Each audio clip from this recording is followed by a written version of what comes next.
March 11th, 2011. A mega quake triggered a monster tsunami in northeastern Japan. The disaster disabled one of the largest nuclear power plants in the world, Fukushima Daiichi. 3 of the plant's reactors melted down, releasing vast amounts of radioactive material into the environment.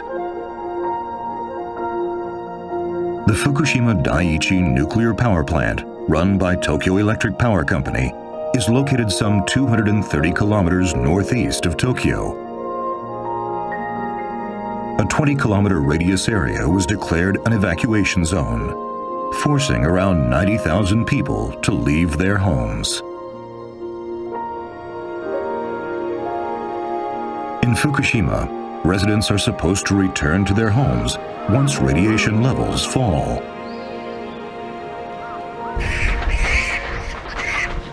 However, the proliferation of wildlife could make going back a challenge.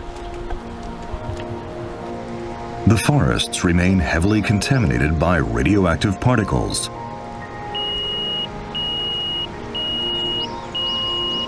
There are hotspots with more than 100 microsieverts per hour, shown in red by this special camera.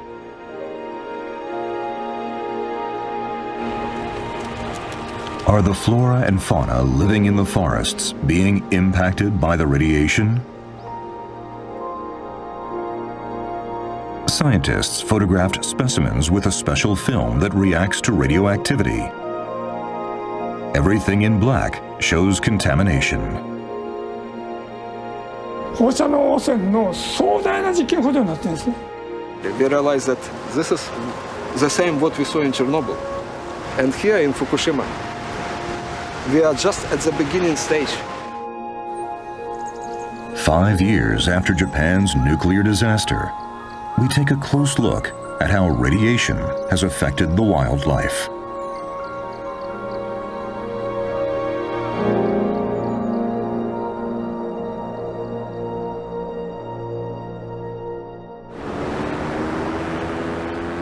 This is the coastline along the evacuation zone. The scars of the tsunami still remain. The recovery work has been slowed by the radioactive contamination.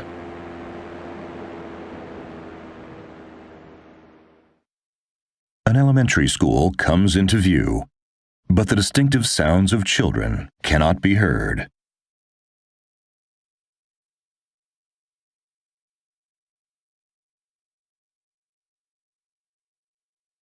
Next to the residential area is a forest. It's a radioactive forest.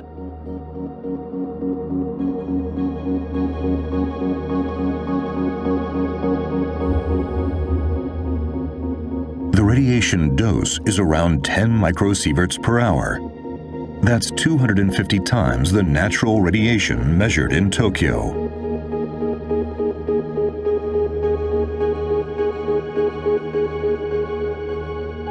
This map shows the radiation dose recorded by airplanes and other means 3 months after the nuclear accident.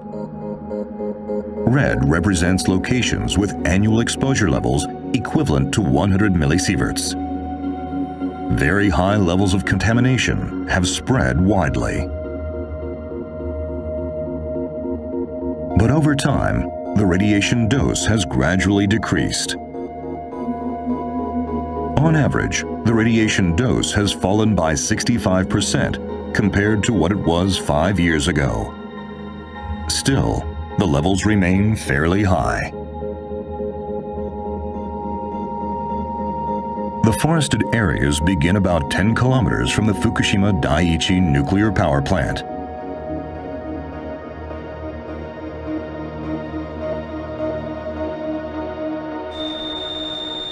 Some scientists have been investigating the situation in the forest on a regular basis ever since the accident. 8.8 非常に高いね。 One scientist involved in these investigations is Satoshi Mori. Mori and his team use a special camera that can show a visualization of the radiation dose.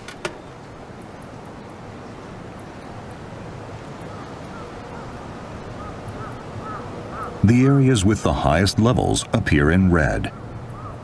It's clear the amount of radiation near the ground is particularly high.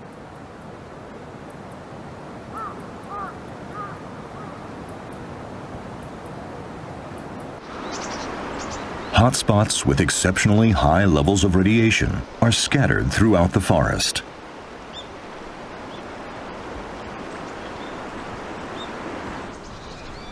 This road goes through the forest.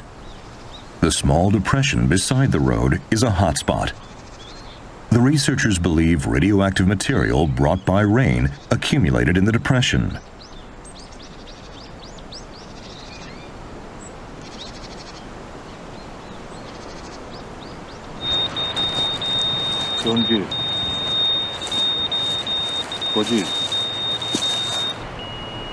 A dosimeter reads 110 microsieverts per hour.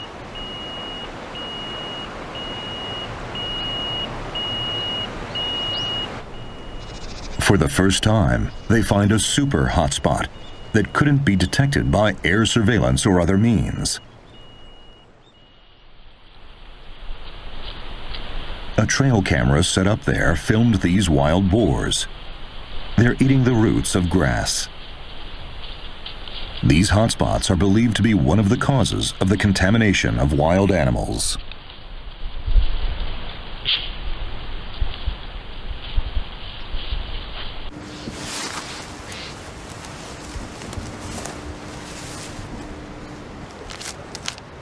Mori is investigating the actual condition of the flora and fauna in the radioactive forest.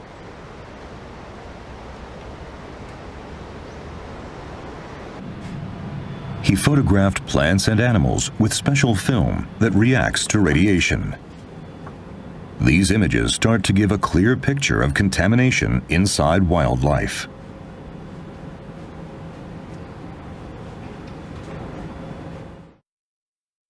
In the autumn of 2015, Mori compared bark taken from a cedar tree in the town of Namie in Fukushima to similar bark collected far away in the city of Fukuoka in southwestern Japan.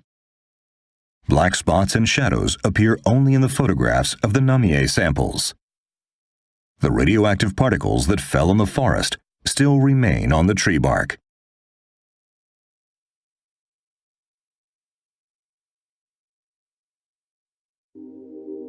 On these cedar leaves, shadows and spots appear in the shape of the leaves and the branch. This indicates flora absorb the radioactive matter, mistaking it for nutrients. The chemical properties of radioactive cesium are similar to those of the nutrient potassium, so plants absorb cesium easily.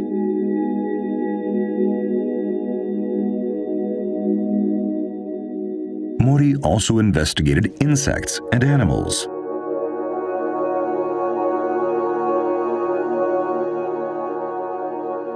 Their bodies have taken in radioactive matter too.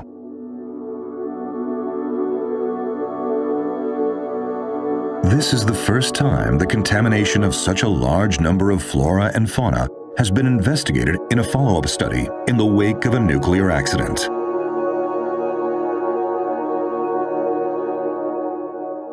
It's important to record data on the state of plants, animals, and microorganisms, everything. By collecting this information and analyzing it, we will eventually know more about the effects.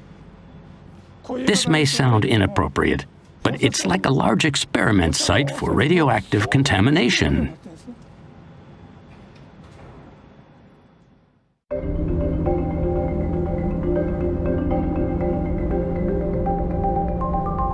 The question is, what kind of effect the radioactive contamination is having on the flora and fauna in the forests? A research team from Hirosaki University started studying the radioactive forest 6 months after the nuclear disaster. The leader of the team is Tomisato Miura, a specialist in cellular genetics. Team members push their way into the forest, hoping to capture a particular animal. これ入ってますね。 It's a field mouse.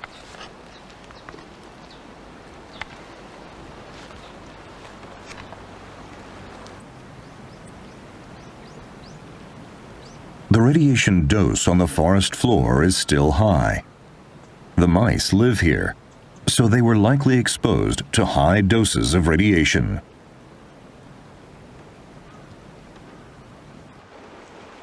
Tree nuts are also contaminated. The mice eat these, and therefore they are internally exposed to radiation too. Miura believes the field mice are likely to be easily affected by radiation.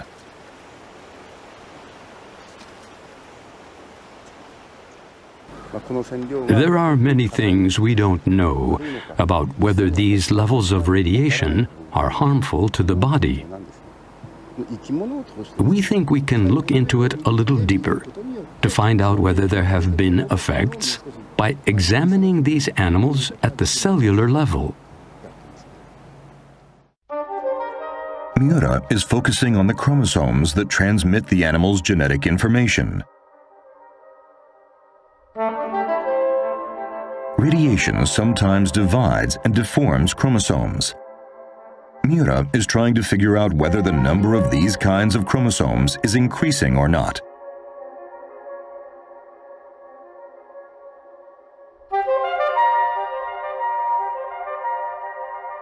Mice have 48 chromosomes in each cell. Finding abnormal ones is very laborious work.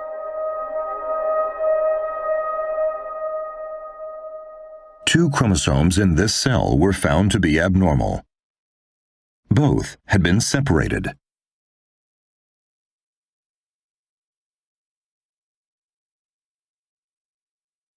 So far, Miura has extracted and studied some 3,400 cells from the mice collected from Namie. He compared them to the cells of mice taken from the city of Hirosaki in Aomori Prefecture, northern Japan, which was not contaminated. The incidence of abnormality for the mice from Namie was 0.1%. In those from Hirosaki, it was 0.2%. Statistically, there was no difference. In other words, despite the fact they were exposed to a high level of radiation, there doesn't seem to be any genetic damage in the Namie mice.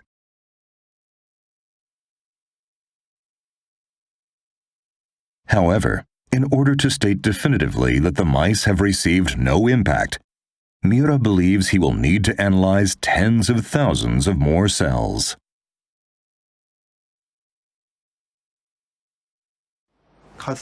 It's absolutely necessary to look at many more cells to make a firm determination.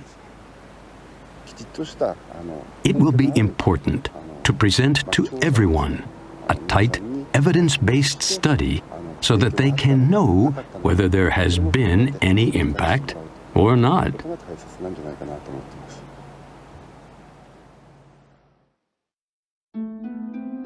In small towns next to the forest, farm fields are being overrun with vegetation and swallowed up by the woodlands. All human activity here has been suspended because of the nuclear accident, causing drastic changes to the ecosystem.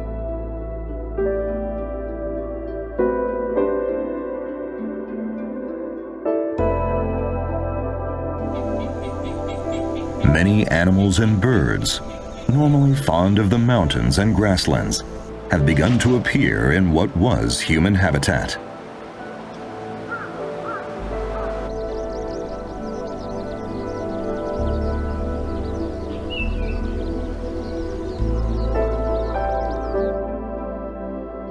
This is the center of the town of Namie. Decontamination work has been carried out, and as a result, the radiation dose has fallen to less than 1 microsievert per hour.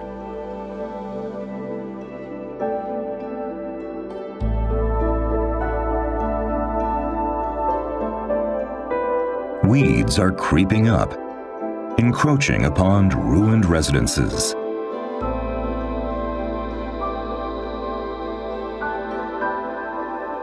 There are about 40,000 abandoned houses and other buildings throughout the entire evacuation zone. They're becoming homes for wild animals.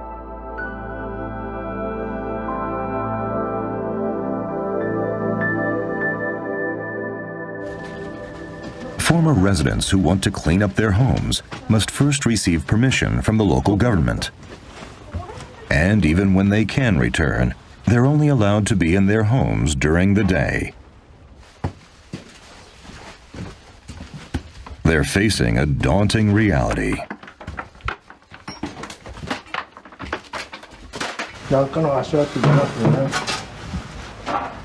Wild animals have caused a fair bit of damage.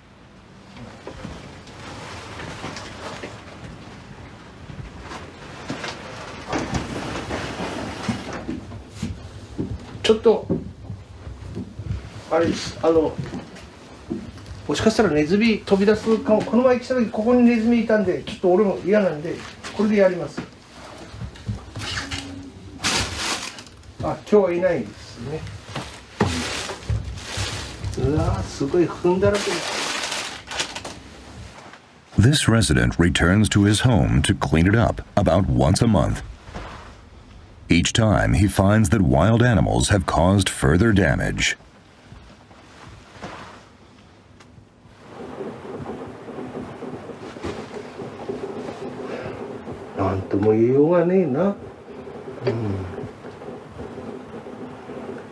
He's vowed to return to live in his home once the radiation dose falls. But he's finding the constant damage by the animals disheartening.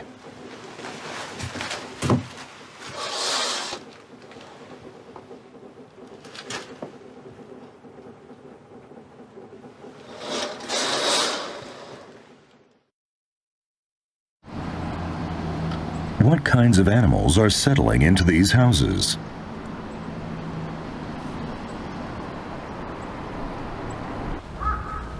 For the past 2 years, Kei Okuda and his team have been investigating these wild animals.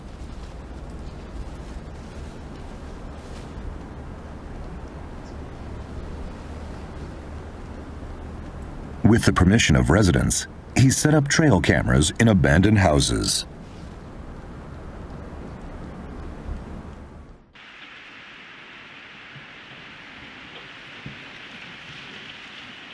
Coming out from under the floor is a group of raccoons.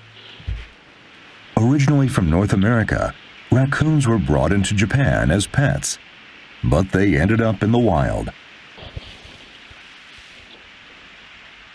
The opening is only about 10 centimeters wide, but it's no problem for the raccoons. They slide in and out easily, one by one. The raccoons are using the space above the ceiling as a sleeping area. Masked palm civets have moved in too. These animals normally bed down in dark places, such as hollows in the trunks of trees or caves. These vacated houses are serving as good substitutes.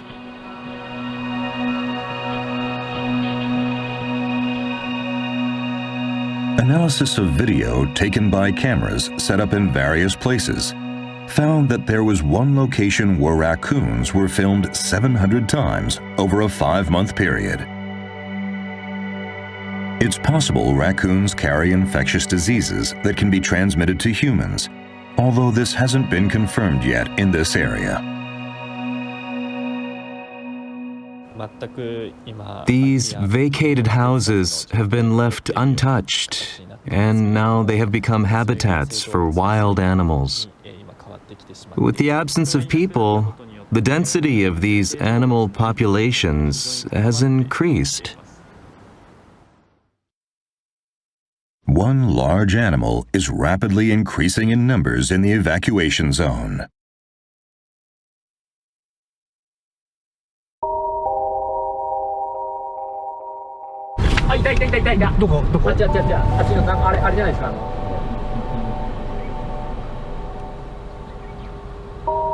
The wild boar.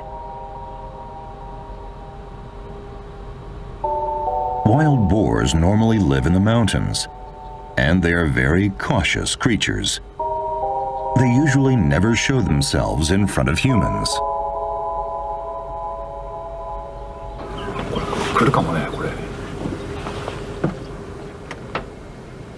But now, in these deserted towns, wild boars have begun to appear even in broad daylight. Some are rearing offspring here.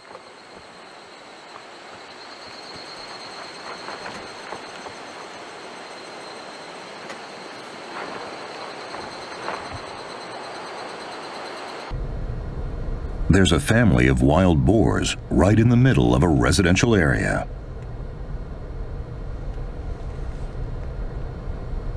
Ah, これ家の中に入っていくね。あ、小屋、家の中に入っていきましたね、全部。あ、こっち見てるな。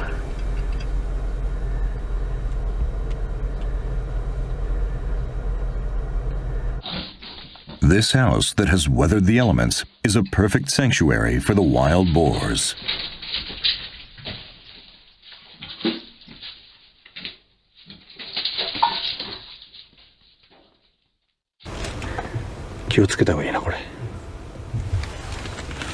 Ah, イノシシに囲まれちゃったね。完全に囲まれてしまいました。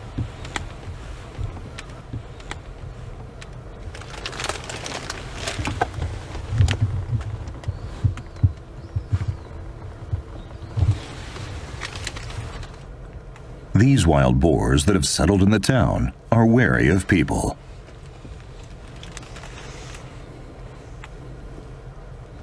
Altogether, there are 11 of them.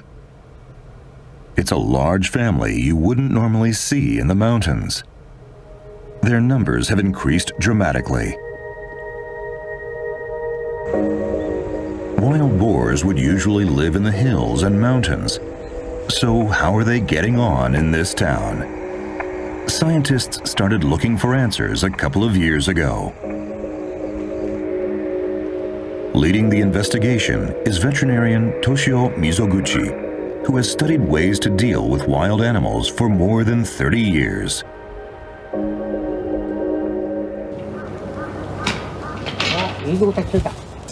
He uses anesthesia to put a wild boar to sleep.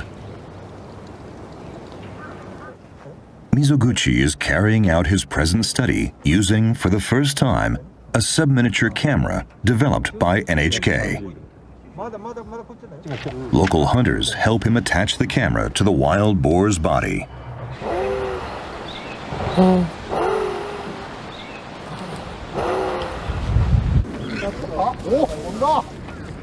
They return the boar to the field after giving it nutrients intravenously.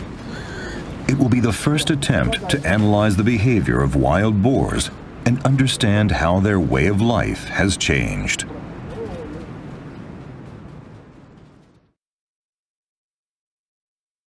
The camera captured this video.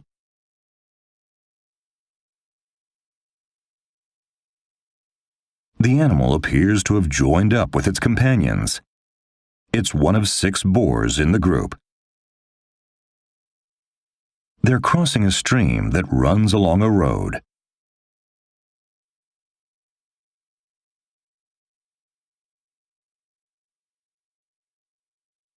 They climb a slope and come to a clearing, which used to be a rice field.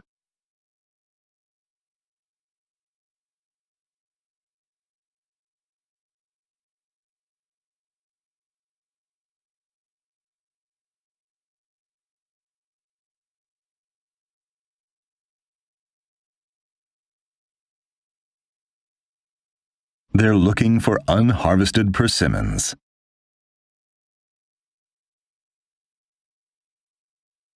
The point-of-view video shows that the wild boars come here every day. The sub-miniature camera also records rarely seen behavior of the normally cautious wild boars.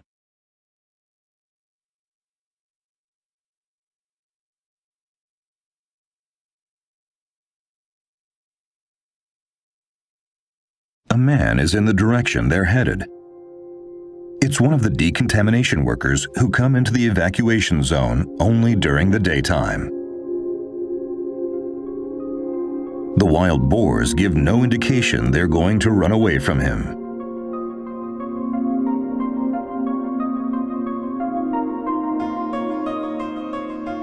Indeed, they're coming nearer to the man.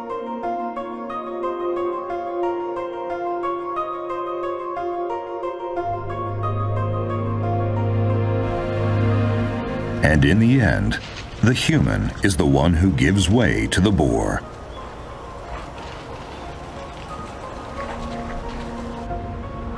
The normal relationship humans have with wild animals has been reversed.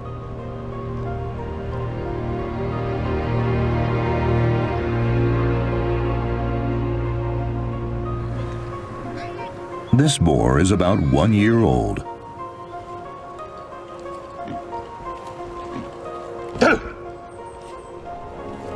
The cameraman tries to scare it away, but it's already completely unafraid of people. Local hunters regularly go out in the evacuation zone. Since the nuclear accident, they've terminated about 9,500 wild boars. But there are no signs that the numbers of wild boars are decreasing.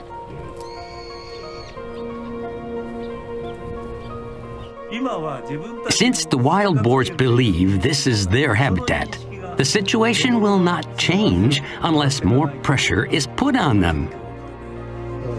Wild boars won't go back to the mountains even when people return. 5 years of human absence has greatly changed the way of life for these wild animals.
There's a place that provides hints about the impact of the radioactive contamination.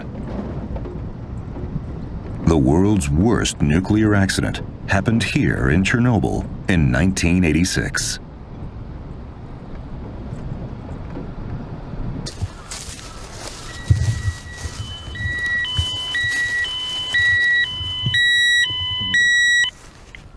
Even now, there are spots where the radiation dose reaches nearly 200 microsieverts per hour.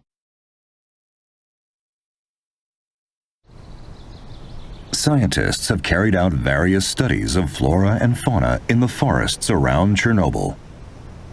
The studies are a valuable reference when compared with the contaminated areas of Fukushima. Some clear abnormalities have been confirmed in Scots pines in Chernobyl. Normally, the trees grow straight up, but these are extending out sideways. Some of the branches are heavily twisted. It's believed the effects of radiation caused these irregularities.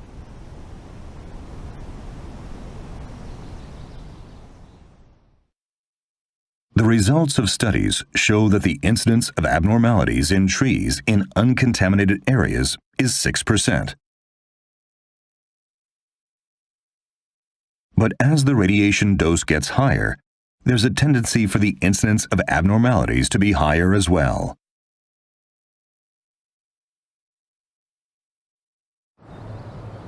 Some reports show abnormalities that may be linked to the effects of radiation in animals. Swallows are one of these cases.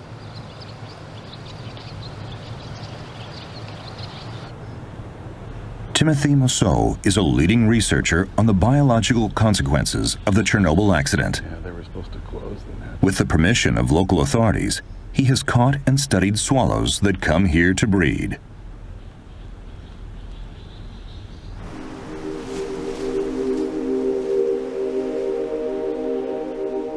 Abnormalities are found in the swallow's tail feathers. The lengths of both ends are different, throwing off the balance of the feathers.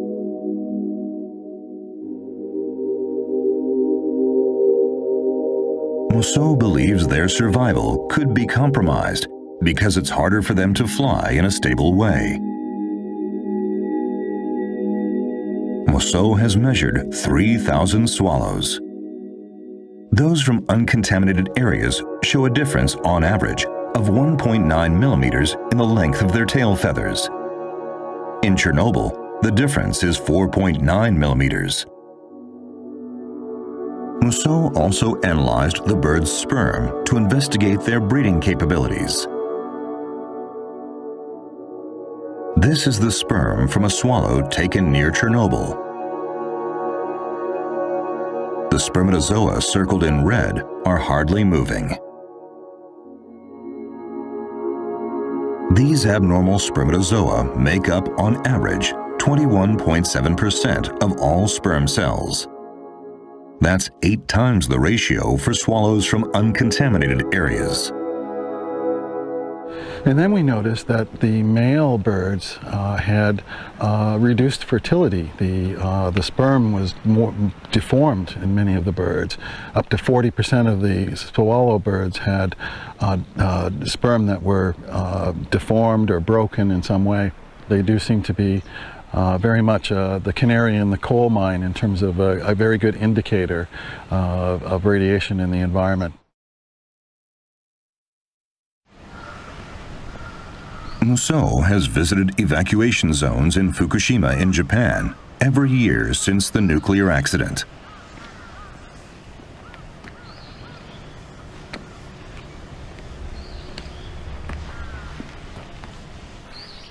He wants to compare the condition of the swallows with the abnormalities seen at Chernobyl.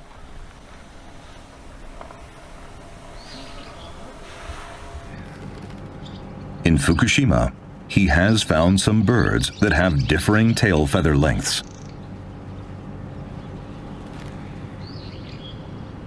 The lengths of the left and right tail feathers of this swallow are different.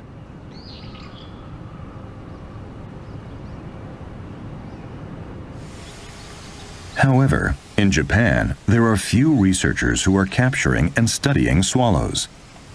As a result, not enough data is being collected to conclude whether abnormalities are occurring or not.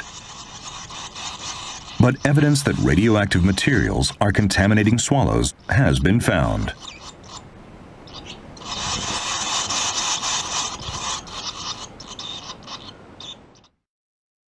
"450 becquerels of cesium per kilogram were detected from the remains of a swallow found in the evacuation zone.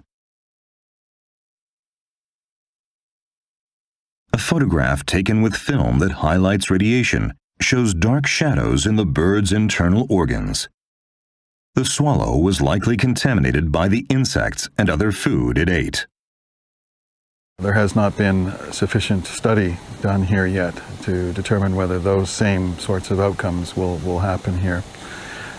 So hopefully there will be more studies to determine what the long-term consequences are. But at the moment we don't know.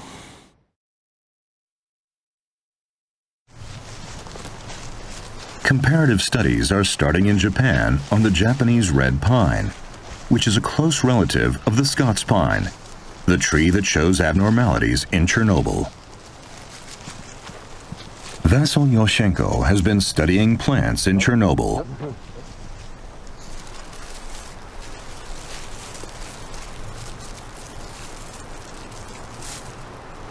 He's investigating an area in Fukushima that used to be pasture land. During the past 5 years, it has turned into wasteland, and many pine trees began growing here.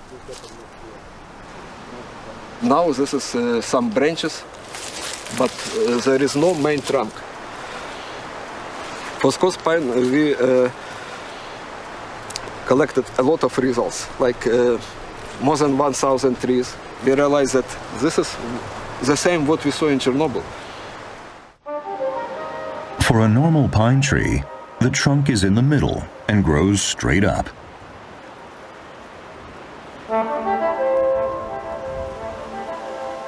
This abnormal tree has no main trunk, and the branches are growing out radially, similar to what has been observed in Chernobyl.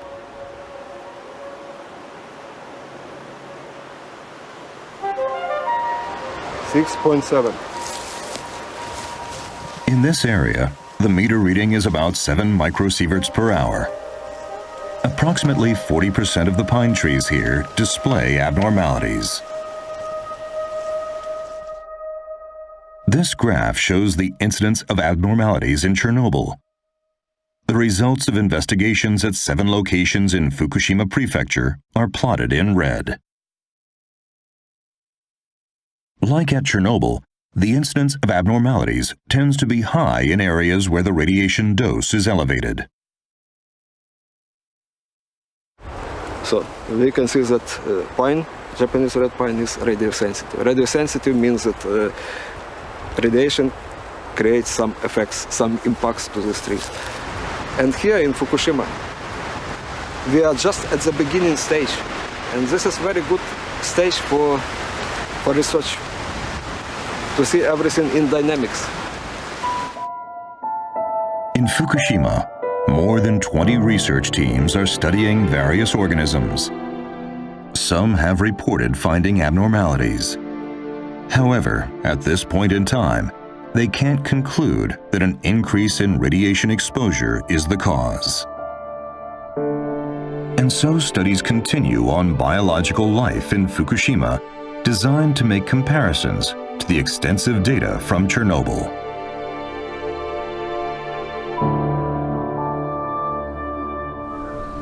One animal living in the contaminated zone in Fukushima is attracting worldwide attention.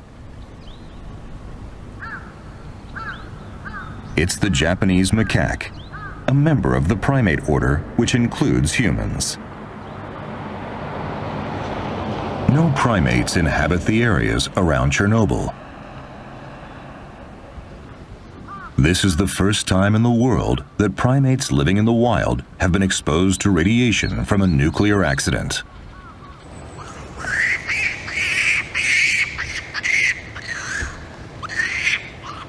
These macaque monkeys live around mountain towns. They eat contaminated food, which gradually increases their internal exposure to radiation.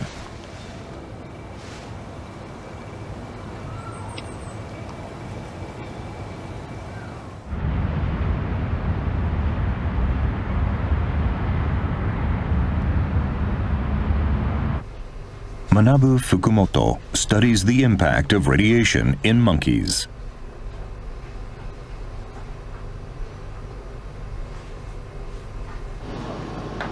He's measuring the thigh muscles of monkeys.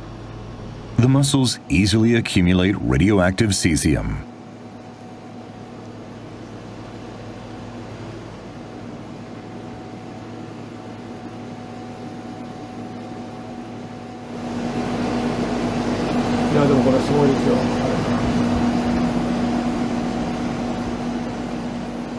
The measurements show 13,000 becquerels per kilogram. It's a very high reading. Of course, we'll never see this level of exposure in humans. What we really want to know is if there are any changes when a primate monkey receives this kind of exposure. The targets of Fukumoto's study are monkeys in the evacuation zone and those living nearby. The specimens have been collected from monkeys put down because of the damage they caused to humans. The research on the monkeys began in 2013. Today, Fukumoto and his team are measuring the 229th sample. They are doing detailed analyses of more than 20 kinds of organs and tissues, including the thyroid.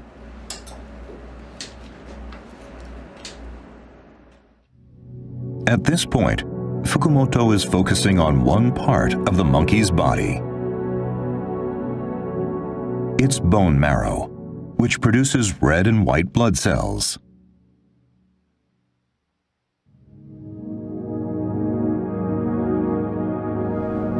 This is the bone marrow from a macaque captured in January 2014.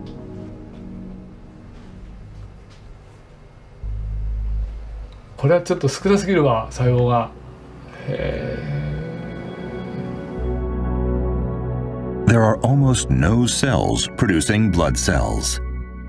The marrow is essentially made up of a whitish-looking fat.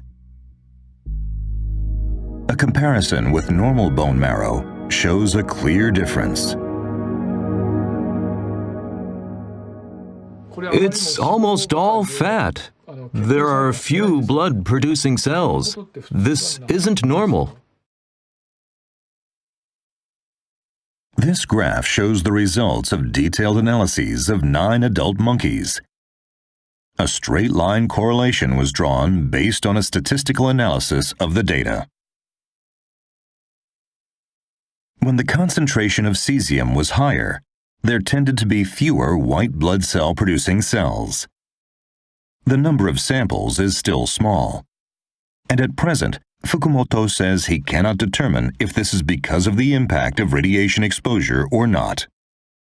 In addition, this tendency has not yet been observed among young monkeys. We're looking for signs of aplastic anemia. It's a precancerous stage. This stage can develop into leukemia. However, aplastic anemia does not necessarily lead to cancer. Moreover, abnormalities in the blood itself, resulting in diseases like leukemia, have not been detected in the monkeys. But Fukumoto believes scientists should not overlook such symptoms, and that analysis should be continued for decades. He's learned from the past. Years ago, he found actual proof of a case in which radioactive materials had an impact, but took a long time to appear.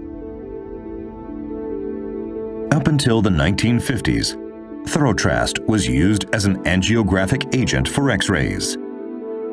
Many people developed cancer because of the radioactive material that was contained in it.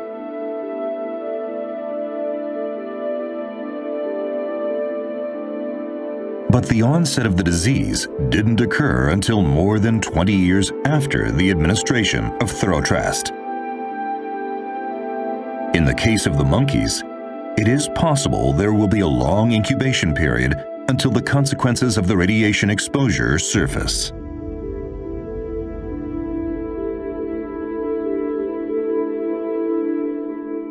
There is no guarantee that the effects will not appear in 20 or 30 years' time. It's very important to look at it from a long time frame and wide perspective.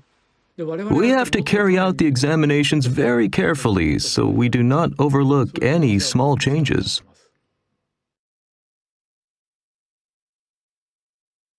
Japan's nuclear disaster has created a vast expanse without humans. The Japanese government is gradually lifting evacuation orders for areas showing annual radiation exposure of less than 20 millisieverts. It's a different option than that taken for Chernobyl, where basically no one is allowed to return. The government decided to lift the evacuation order for this area in July 2016.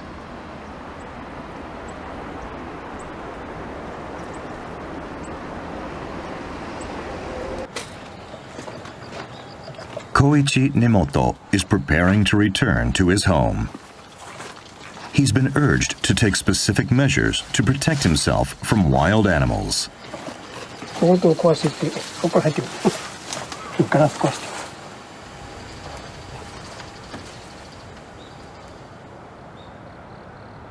He's put an electric fence around his house and barn to keep animals out.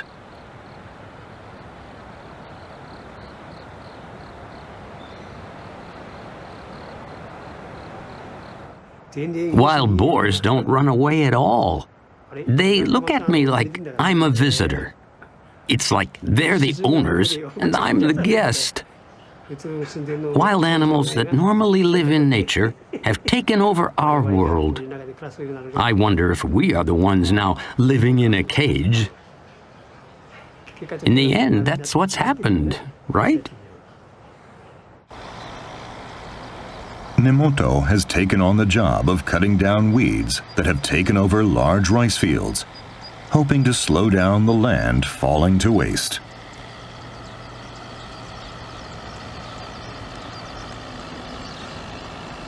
Cutting the weeds also reduces the areas where wild boars and other wildlife can lurk.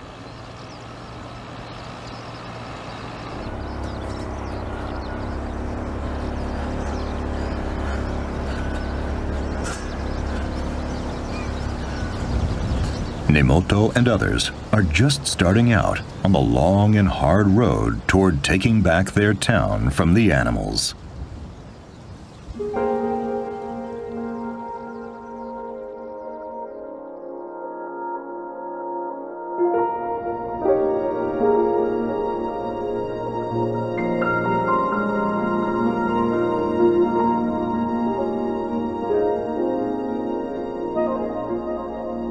The nuclear accident caused a great deal of radioactive contamination, tearing apart the peaceful life of the locals. But ironically, this has led to the proliferation of wild animals.